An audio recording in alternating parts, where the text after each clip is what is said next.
আপনি কি এমন একটা দেশ কল্পনা করতে পারবেন যেখানে কপি বানায় রোবট, ক্ষেতের ফসল তোলা হয় এআই নিয়ন্ত্রিত মেশিন দ্বারা, এমনকি একাকিত্ব দূর করতে রোবটই হবে আপনার সঙ্গী, আর যেখানে ট্রেন চলে সমুদ্রের নিচ দিয়ে?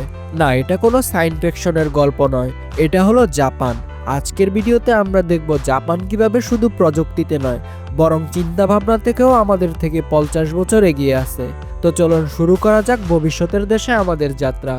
অনলাইনে কিছু অর্ডার করলেই আমরা ডেলিভারি ম্যানের জন্য অপেক্ষা করি, কিন্তু জাপানের কিছু শহরে আপনার প্যাকেজ নিয়ে হাজির হতে পারে একটি রোবট। হ্যাঁ, ঠিকই শুনেছেন, এই স্বয়ংক্রিয় রোবটগুলো শহরের রাস্তায় নিজে নিজেই চলাচল করে আপনার ঠিকানায় পৌঁছে যাবে। এরপর আপনাকে একটি নোটিফিকেশন পাঠানো হয়।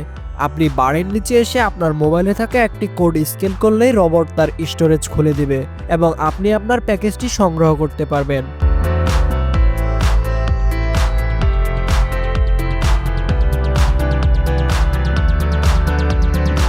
জাপানের কথা বললেই প্রথমে মাথায় আসে বুলেট ট্রেন, কিন্তু এটি শুধু একটি দ্রুতগতির ট্রেন নয়, এটি জাপানি শৃঙ্খলার প্রতীক। ঘন্টায় 320 কিলোমিটার গতিতে চলা এই ট্রেন বছরে গড়ে মাত্র 1 মিনিটেরও কম সময় লেট করে। আর যদি পরিচ্ছন্নতার কথা বলেন, তাহলে মাত্র 7 মিনিটে একটি পুরো ট্রেনকে এখানে নতুন করে ফেলা হয়। গতির পাশাপাশি জাপান জায়গার ব্যবহারও জাদুকরী প্রযুক্তি উদ্ভাবন করেছে। তারা তৈরি করেছে রোবট চালিত আন্ডারগ্রাউন্ড পার্কিং সিস্টেম, যেখানে বাটল চাপলেই আপনার সাইকেল বা গাড়ি চোখের পলকে মাটির নিচে পার্কিংয়ে অদৃশ্য হয়ে যাবে, আবার এক ক্লিকে হাজির হয়ে যাবে আপনার গাড়ি। জাপানের রোবট শুধু কারখানার যন্ত্র নয়, তারা এখন জীবনের অংশ হয়ে উঠেছে। রেস্টুরেন্টে ওয়েটার, হোটেলে রিসিপশনিস্ট, এমনকি হাসপাতালে নার্সের সহকারী হিসাবেও কাজ করছে রোবট। তবে এটির সবচেয়ে মানবিক ব্যবহার দেখা যায় বৃদ্ধাশ্রমে। জাপানের বয়স্ক মানুষদের একাকিত্ব দূর করা এবং দেখাশোনার জন্য তৈরি হয়েছে কেয়ার গিভার রোবট।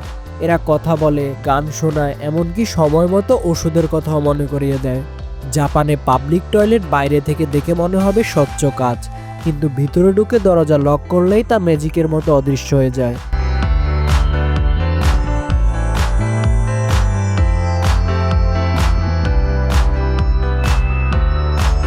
ভিনদেশি পর্যটক ও কর্মীদের সুবিধার জন্য জাপান তৈরি করেছে এমন এক স্মার্ট ইয়ারবাড সিস্টেম, যা প্রায় রিয়েল টাইমে কথা অনুবাদ করতে পারে।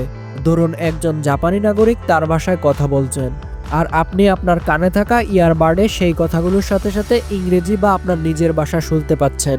একইভাবে আপনার কথাটিও তার কাছে জাপানি ভাষায় পৌঁছে যাচ্ছে। ভাষার দেওয়াল ভেঙে দিয়ে পৃথিবীর মানুষকে আরও কাছাকাছি আনার এই প্রযুক্তি সত্যি অসাধারণ। এবার আর কোনো দ্বিধাদ্বন্দ্ব ছাড়াই দুজন ভিন্ন ভাষাভাষী মানুষ মন খুলে কথা বলতে পারবেন।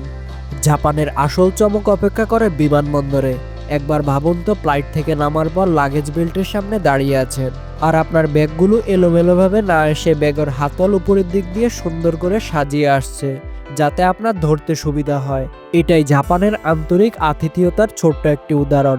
তারা প্রতিটি ছোট বিষয়ে আপনার সুবিধার কথা ভাবে। জাপানিদের এক অদ্ভুত সুন্দর উদ্ভাবন হলো এই তরমুজ।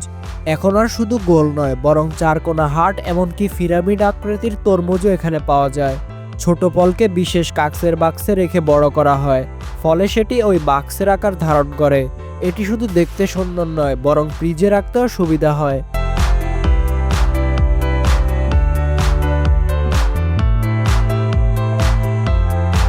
জাপান শুধু জীবিতদের জীবনকেই সহজ করেনি, স্মৃতি সংরক্ষণেও এনে দিয়েছে এক বিপ্লব।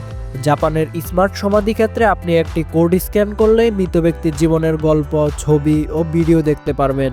এমনকি ফুলের বদলে ব্যবহৃত হচ্ছে দীর্ঘস্থায়ী এলইডি স্মারক। তাদের দৃষ্টি শুধু এখন পৃথিবীতেই সীমাবদ্ধ নয়, তারা গ্রহাণু থেকে মাটি পৃথিবীতে এনে গবেষণায় আলোড়ন সৃষ্টি করেছে। আর পৃথিবীতে তারা শহরের বিল্ডিংয়ের ভিতরেই চালাচ্ছে রোবট ফার্মিং। রোবটেরাই বীজ বুনছে, পানি দিচ্ছে, এমনকি ফসলও তুলছে। কম জায়গায় বেশি ফলানোর জন্য এটি এক অবিশ্বাস্য উদাহরণ।